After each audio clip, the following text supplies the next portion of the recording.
today's topic, as I already have mentioned, is what is the role of religion in contemporary Lithuanian and European societies. And the idea to discuss this topic is not new at all. Actually, this is a contribution from Lithuania to the much broader public discussions about the role of religion in public lives of contemporary societies. And being a sociologist, I would like to structure this discussion in at least two main levels of analysis. First one would be the individual level. This means I would like to ask the question, how do individuals perceive religion in contemporary societies? How much individuals actually really need religion in contemporary societies? How much religion is important in their everyday lives? And this question is very important in societies like ours, like Lithuanian society, like other societies of post-communist area, where sociologists tend to see the tendency that individuals tend to belong but not believe. However, this is very different from what is seen as a tendency of individual religiosity in so-called Western societies, where the tendencies of religiosity are considered to be believing without belonging. So this would be a first question from me to my discussants. What do you think? How long we can continue with this kind of differences between Western and post-communist societies, and how would you interpret in general the importance of religion for individuals in contemporary societies, particularly probably having in mind your own societies, but also trying to generalize broader about European societies? Katarzyna, may I ask you first? Thank you very much. Well, the question about the importance of religion at the individual level, it's very difficult to answer because in a way we have lots of indicators, but if we look at different indicators, the picture may become even more complex. So Milda mentioned about this belonging and believing, and I immediately thought about Poland as probably falling into the category of both belonging and believing. So in a way not fitting the picture, the company of post-communist countries, but neither being close to what's going on in Western European countries. Because if we look at the data, Poland is usually, or scores very high in almost all indicators regarding religiosity. So people still do practice. People still declare that they believe, they go to church, and they also declare that religion is important in their life. So I would say it will be both belonging and believing. However, if we go deeper into the question of believing, we may see that there will be some discrepancies. So what I'm trying to say, even if Polish society tend to be quite religious, there are also certain trends indicating that we have we face the process of privatization of religion, the process which sociologists call privatization of religion. It means that people do choose and pick whatever is suitable to them. Yes, so they go to church, they declare that they are Catholics, mostly Catholics, but at the same time they do choose whatever is more suitable or easier to accept from the religious teaching. So yes, importance is still there. Andrius. Well, yes, I would actually agree with this sort of general description, and add about Lithuania. Probably everyone knows. Correct me if I'm wrong. That the Catholics are 80% of the population, or in a way, in surveys, people say that they are Catholics. So that would be belonging in a sense. Where, as far as belief is concerned, or faith, actual faith, it would probably be less than, much less than that. Well, we can speculate actually, but I would say, 20 or even less than that. So there is a discrepancy between these two, belonging and faith. But yes, further questions are, what does faith really mean? And of course, faith for whom? So, if we take this political spectrum between left and right, well, on the right, on the conservative side, people tend to actually disagree with the ongoing pressure from the sort of secular society to privatize or to treat one's religion as a private matter, which of course this privatization of religion is a natural consequence of the liberal separation between the church and the state. And well, rightly so, we know that the whole modern Europe and its history and the Enlightenment project started, from this point of view, namely that how do we restore the civic order in Europe once, I'm talking about religious wars and the period of Reformation. And of course, the classical argument for the separation of state and church comes from classical liberalism, and namely John Locke and others, of course. But John Locke, in the famous letter on toleration, argues that, in fact, if we take the Christian faith, and of course he's talking primarily about Christian faith, he says that it's from the church, or from the faith itself as an activity, as a spiritual activity.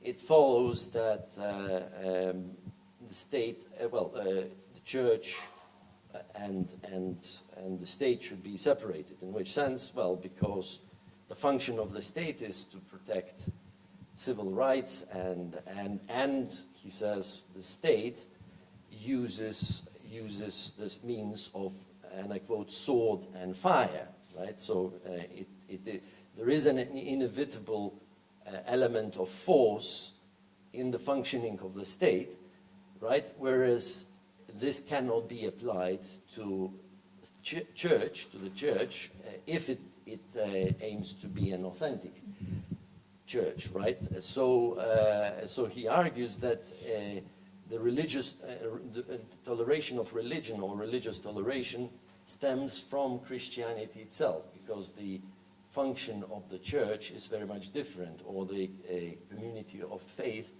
has different means, and that is, he says, ultimately salvation of souls, right? And so when church uses the means of the state, namely the sword and fire, it corrupts the whole idea of Christianity and faith. So this separation, therefore, gives and these arguments give the basis for the liberal, or if you want, constitutional political order, constitutional state, where the separation of church and religion, and religion and politics and state are separated. Okay, so. Well, that was a bit of further discussion question that I was planning to ask you about the role of religion in public, and then go to this kind of macro level of relations between religion and state. But let me go back to this individual religiosity issue. I think what is important also to stress here, that when we speak about religion and its role in the lives of individuals, we also we also have to have in mind the role of non-religion and the place of non-religion in contemporary societies. So that may be one kind of challenge, I think. Would you agree with me? On the other hand, talking about societies, because here we are mainly referring, of course, to Lithuania and Poland, where we have religious majorities of 80 and 90% of population. I think what is also important to stress, and please add your thoughts to it, I think it's important to see the diversity of approaches within these majorities of Catholics, that we have very conservative Catholics, and then we can have very liberal Catholics, and they both seems to be representing the same religious community. However, and this is my step forward, however, I think, and please tell me what you think about it, I think for some reason the conservative Catholics are more represented in public than liberal ones. What do you think? Katarzyna. Maybe I start again, but then we can change. So I think it was very interesting that you mentioned non-religious, because non-religious people, especially in the societies like Lithuania or Poland, where there are majoritarian religions and where probably we can even speak about hegemony. Milda was once editing a book about hegemony in Lithuania, Catholic hegemony. To a certain extent, the public sphere, the discussion, debates, educational system is very often organized in a way to sustain this domination of one religion. And I'm thinking now about Poland. And for example, religious education in Poland, which is, we have religious education in schools as in Lithuania, where parents request it may be organized in public schools. But then it means that for non-religious children who do not follow any religion, then it may be problematic, because the religious classes are organized in the middle of the day, and then it creates a potential, a base for exclusion of such children. And there were cases of this sort of actions. So of course we have a question about how to deal with the minorities and how to respect and include minorities in the societies where we have majoritarian religions. You also mentioned this pluralization of Catholicism in a way. Yeah, we do have lots of Catholicism, if I may say such a heresy, in Catholic Church, because there are different groups and different currents. I can speak for Poland. We do have open Catholics, and some of them do speak up in the public. But what is very visible, that the conservative streams or currents are much more active. And this is also a very interesting question or observation about the link between religiosity and political or public engagement. That very often people who are religious, they feel the need an obligation to get involved to change the world. So maybe this is one of the reasons why the conservative Catholics who take their faith particularly seriously, they feel also obliged to get involved in the public to change the world, to change the society, to establish a state in a way which will be compatible with their religious views. Thank you. Milda, you mentioned the role of non-religious people, and of course, I mean, once again, if we refer to this classical text, I mean, Locke doesn't talk about them, and he says, well, who shouldn't be tolerated? Well, the Catholic Church, which actually, why it shouldn't be tolerated? Because it acts as a prince, it acts as a state, right? So it denies the principle of religious toleration. Therefore, it ought not to be tolerated. But of course, and the atheist. But ultimately, if we look, you know, if we look at the development, historical development of the argument, and look at, you know, liberal thinkers, contemporary liberal thinkers of John Rawls and others, and Habermas and so on and so forth, what we see is that, of course, you know, a religion in a secular society where there is no state religion, any worldview or any so-called comprehensive doctrines of the good treated equal. So, if I'm a lesbian atheist, pursuing my good life and my way of life, I ought to be in a liberal state treated in the same way as a so-called conservative Catholic. But as to the question of conservative versus liberal, or sort of conservative versus progressive communities of faith, and in this case Catholics, yes, of course it is the case that conservatives are more visible. But I think we need to maybe pose the question how this divide between conservative versus liberal has occurred and developed, and in any way, I mean, what do we mean by let's say conservative Catholicism? And of course we immediately understand sort of what it is meant, but there is, what I'm saying is that there is a particular agenda. And, let's spell out some of this agenda, So what does it mean to be a conservative Catholic? Well, it means to be, for example, against gay or LGBT rights, right? So that's very, very strong position, and arguing, for example, that, from the scriptures or whatever, or within our Catholic tradition, the homosexuality is a sin. Then, of course, sort of patriarchal relations, but also I would say sort of flirtation with nationalism and the kind of political establishment. But and of course, yeah, another very important issue is this issue of abortion, and of course the conservative Catholics would be in favor of so-called in the camp of pro-life rather than pro-choice. Now, I mean, my claim would be, and this would be a controversial claim, but I think we need to spice it up in a sense, is that this conservative agenda, especially what I would call hysteria against gays and hysteria about abortion, which roughly happened all over Western world, especially in America in the 80s, coincided with the rise of neoliberalism, which was a very sort of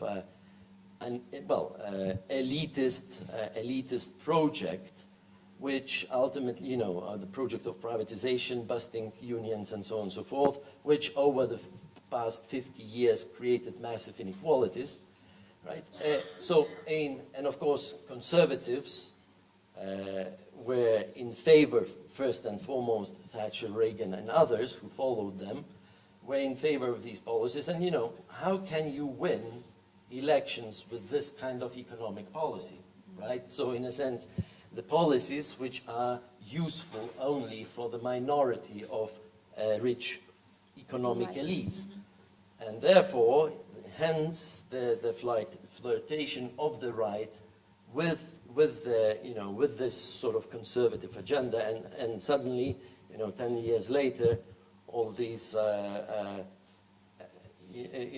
right-wing politicians become the priests of who, public priests, so to speak, of those who promote, against gay rights, against promiscuity culture, what was called promiscuity culture, and against abortions and so on and so forth. So yeah, I think very interesting argument you have just posed to us. Where is religion there? Seems like we have lost religion then, and the role of religion, because it's. Well, I mean, I don't want to speak on behalf of them actually, but let's see. Well, no. I mean, my God tells me that homosexuality is sin, or my God tells me that abortion is just blatantly wrong, and I'm not arguing that abortion is a good thing in itself, but in a sense that why is it that in the public that from the variety of issues in the public arena, those 2 or 3 issues are picked and chosen, right? So, I mean, this is the question. But I think I would like to problematize this link between the right-wing religion and anti-abortion or anti-gay rights kind of linking it together, because if we look, we need to be also careful looking from the kind of Central Eastern European perspective, because I think when we look at the right-wing movements or groups in the Western Europe, there is no problem to have a member who is gay. Gay is us. Muslims are them. So. Even no, I mean talking about the right-wing groups, that if we look at the Western Europe, the picture is not that clear. It is a clear picture here in Central Eastern Europe, I think, where this religion, right-wing and anti-abortion or anti-gay is very much. Yeah, well, it's a different case, but we need to be careful that. Just to state that this is much more problematic in in Europe, yes. Because in Western European countries, as research shows, this link is not that clear, because there are activists, gay activists, who are involved in right-wing movements, and this is okay to be gay and be right-wing. Yeah, for example, in Holland, Netherlands, but in Poland, probably it would never happen, and I would expect that in Lithuania such a link would be also problematic. So it's a bit more complex question about religion, identity, or right-wing. Thank you. I would like to turn now our discussion actually to this, what you actually already touched upon, this public role of religion. You started talking about different movements and political movements.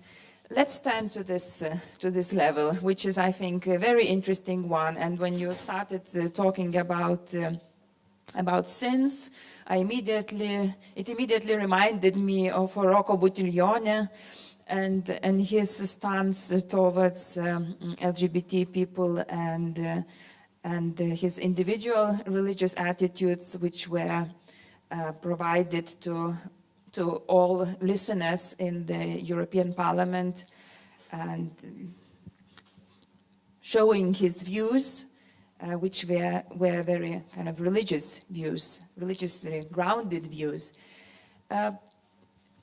Later, we had discussions about European Constitution of European Union, regarding the role of Christianity in the idea of Europe. Hence, I would like to invite you now to reflect how much is, what is actually this role of religion in European Union. We had on one side, I would say, interesting discussions and suggestions to put in religion in the Constitution of European Union. On the other hand, we had a case when the religious views were taken away from public debates. Rocco Buttiglione case shows us what? That you should keep your religion private, and when you come out with your religious attitudes to certain reality, this is not welcome. What do you think, Andrius? Maybe we can start with you now.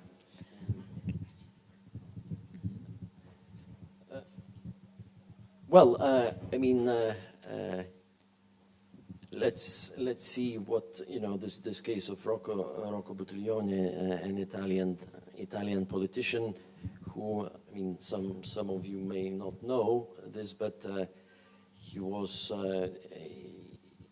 nominated as a possible commissioner for European Commission and for justice, right? Commissioner for justice. Yes, and he was asked probably by the journalist, his opinion on homosexuality, and he said, as a believer, as a Christian, I think it's a sin, but I don't think that my views would affect, my ruling or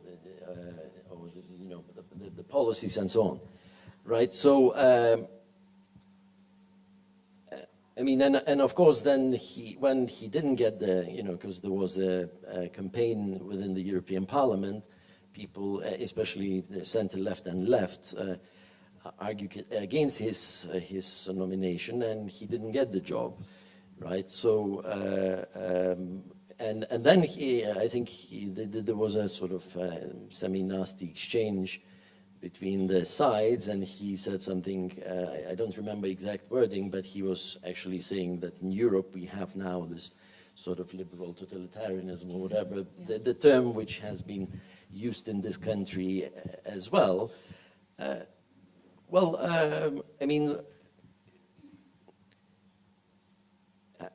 I don't think you can compartmentalize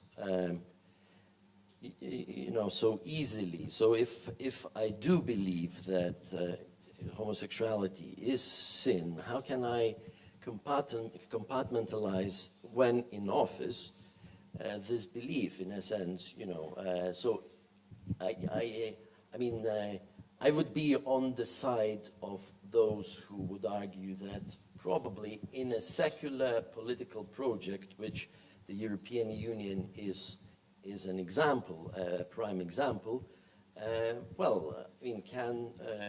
can we be absolutely neutral? And once again, the principle of sort of liberal constitutional neutrality is important here. So, but of course, these are very difficult issues.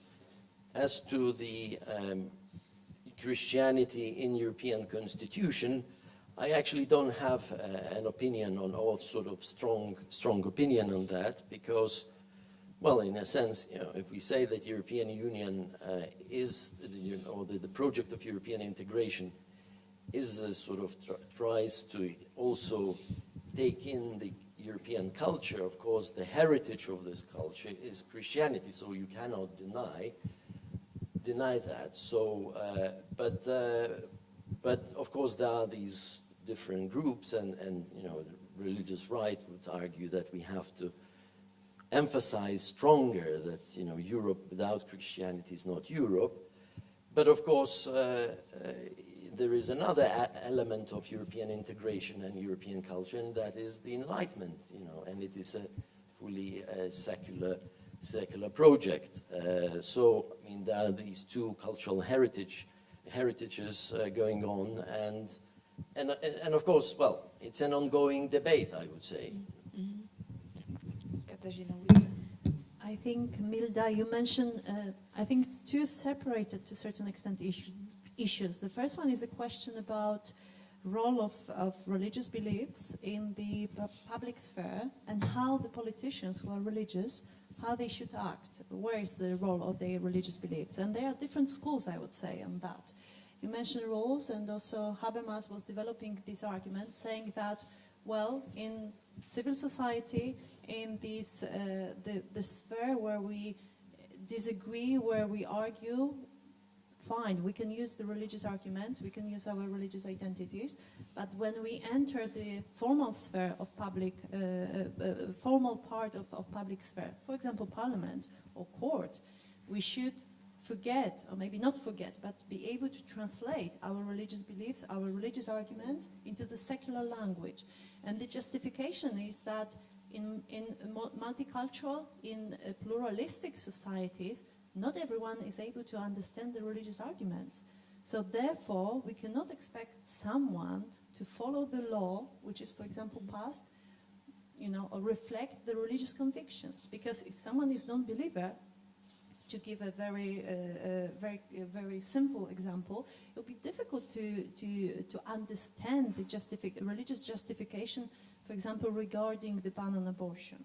So Habermas would say, well, you need to be able to translate, and you need to somehow take your religious identity or religious convictions in brackets when you enter this formal public sphere. But there are also scholars who claim that they are still within the liberal tradition, who would say you cannot expect someone to split their identity. As you were saying, you know, if I'm a religious, it would be very difficult for me to forget about my religious convictions when for example, when I'm in the court or in the parliament, when I'm, you know, arguing for a certain law. So we cannot expect that. What we need to make sure is that everyone, people of different convictions and views, have equal access to the debate, and the institutions are there, democratic institutions are there, to make sure that, that all the voices are equally taken into consideration. So there is this scholar Walter Kraft who is arguing who's putting forward this argument. My problem with his argument is that he's talking from the experience of the American society, where we have, this is also with Habermas and also with Rawls, where they have a long tradition of well-functioning democratic institutions, and they have real pluralism. In the cases, in the societies like, for example, Lithuanian and Polish, it is much more problematic, because then this kind of visibility or ability to hear the different voices is much more limited. So this is one issue related to the role of the religious convictions of politicians. On the other hand, I could say I took part in the research we were doing. We were doing the research among the Polish, among others, Polish MEPs, and we were asking them about their religious involvement, convictions, and to what extent they take this into account in their actions, in their work at the European Parliament. And what was very interesting is that they do occasionally refer to religion, or they declare that they are religious, but at the same time they accept this separation, which you were mentioning about. Yes, that this is something which is a certain base, which is not questionable. On the second issue, the Constitution. Constitution for Europe was a big discussion about the identity of Europe, which was very much important in the just before the enlargement, and also it was the outcome of the kind of transforming of Europe in the direction of not only economic union, but also political union. So there was a big debate about if it should be based on religion or not. And behind that was also the question about what sort of identity we are looking forward to. Yeah? Do we want to have identity which will be exclusive? And this was the argument against inclusion of Christianity or religion into the Constitution. Critics would say, well, what about non-believers? What about Muslims? If we claim that Christianity contributed so much to the European identity, what about all these minorities? Jews, who were very important for building European culture. In a way, we'll be forgetting this and also closing the European project. On the other hand, there was this proposition of the argumentation that we need to have a forward-looking project. We shouldn't look at the past. We may maybe acknowledge the importance, which was in the final not accepted version of Constitution. We should acknowledge this Christianity as an important element, but also many other elements, and we should look for something which will be inward-looking project for European identity. Andrius, you wanted to add something? Yes, just on sort of this liberal and Rawlsian and Habermasian position as far as the role of religion in the public sphere is concerned. I mean, what Habermas, for example, is arguing is that these religious arguments in public, why they don't work, is precisely that, yeah, as you said, that I mean, others wouldn't be able to understand, but the claim he's making is that we as citizens in a rational polity owe each other reasons. And then the question becomes, what constitutes reason and what doesn't constitute reason? And so an argument of okay, let's have this law passed because God tells me to pass this law does not constitute a reason in a secular society, because, well, I mean, in a similar way as if I say, let's collectively do this because my mom tells this so, it doesn't constitute a reason, right? So So what Habermas is arguing that if we actually come in the public forum with this kind of language, then we fail as a rational citizens, you know. So we otherwise then, you know, it's up to force, right? So I mean, we are the kind of majority of Catholics are in the parliament, right? And we as Catholics impose the laws and the positions as we want. But that's force. That's not, you know, that's then in this way we would fail as a rational polity, which is based on debate. Thank you. Well, I was listening to you, and actually I've got some discrepancies here. I was thinking that actually we are talking now about the kind of considering the role of Christianity in European identity, but nowadays I think our audience would probably agree that nowadays we would rather hear that European Union is becoming an agent of which is providing values of against traditional family, or you know, European Union is imposing us to live our own identities and providing us with quotas for refugees coming to our societies. So European Union is becoming a challenge for our religious and national identities by providing these kind of issues which challenge our understanding of religion and its role in European Union. How would you comment this kind of conflicts that we can see nowadays in public? I think in Poland, I was actually completing recently the research about the religion in the Polish parliament, and Europe was very important in this research because, as it turns out, it's both very secular and it's both very religious. So for many Polish politicians in the Polish parliament, Europe would have this ambiguous meaning. So if you speak about the national issues, Europe would be very often, the EU would be very often considered as threatening, especially if we look at the voices of the right-wing politicians. It's a threat to the Polish Catholic identity. It's a threat because it limits the religious freedom of Poles in their Catholic expression. But at the same time is Christian, because it should act to protect Christians anywhere in the world. It should have this Christian identity. So there is a very ambiguous, on the right side of the political scene, the very ambiguous perception of the EU. And of course this is also played as it comes. I mean, whatever is needed, this vision of this narrative of this meaning is attached to Europe. And what was also interesting in this research was that the leftist parties, for example, which are generally speaking, you know, quite critical of the public role of religion, for example, in the Polish context, they were still quite happy to accept this vision of the Catholic or Christian, maybe I should say, Christian Europe, especially in its external actions. So in the relation of the EU with Turkey, for example, Europe will be definitely Christian, yeah? But in relation to Poland, the EU will be definitely secular and threatening of the Catholic, Polish Catholic identity.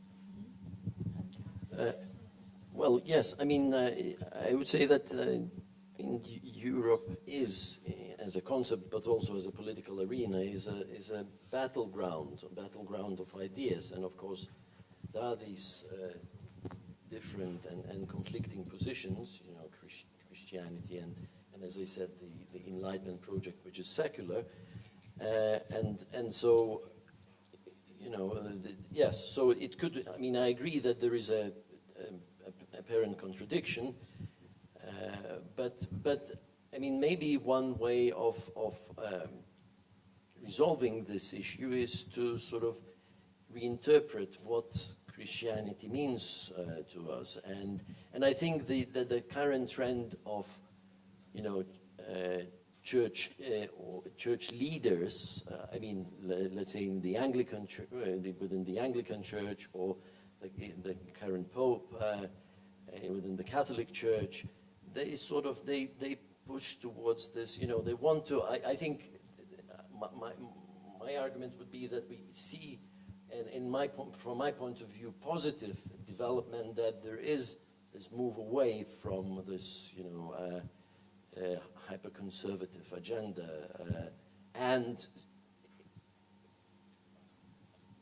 actually emphasizing the importance of, let's say, compassion, the importance that religious communities should emphasize, these massive inequalities and the economic aspects, or economic justice, social issues of economic justice, social justice, workers' rights, and so on, so to speak. And I think we see that, and if we, of course, look at the debates in Poland and Lithuania, when current Pope became Pope, I mean, the reaction from some of the Christians and Catholics was rather, rather negative, so trying to downplay what he's doing, right?